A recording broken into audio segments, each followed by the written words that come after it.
మరో బ్రేకింగ్ చూస్తున్నాం. గుంటూరు జిల్లాలో బీసీ బాలుర హాస్టల్లో విద్యార్థులు అస్వస్థతకు గురి కావడం తీవ్ర కలకలం రేపుతోంది. పెదనందిపాడు మండలం అన్నపర్రులో 17 మంది విద్యార్థులు వాంతులు విరోచనాలతో బాధపడుతున్నారు.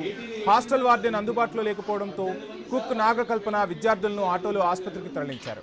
మరికొందరు విద్యార్థులు జ్వరంతో బాధపడుతున్నారు. పెదనందిపాడు ప్రాథమిక ఆరోగ్య కేంద్రంలో బాధితులు చికిత్స పొందుతున్నారు.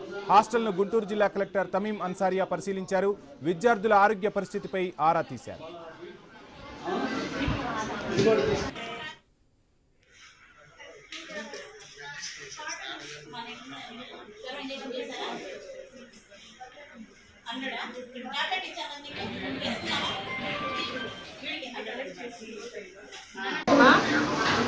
ఎయిటీన్ మెంబర్స్ 18 మంది సార్ అందరికి ప్రైమరీ ట్రీట్మెంట్ ఇచ్చారు మేడం గారు.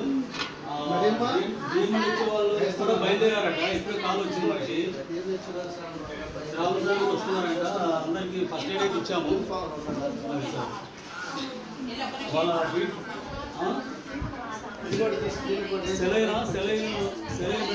సెలైన్ పెడుతున్నారమ్మా. సెలైన్ పెడుతున్నారా? పెడుతున్నారు సార్. మాట్లాడండి సార్ తోటి. మన సార్ డాక్టర్ గారు ఎవరైనా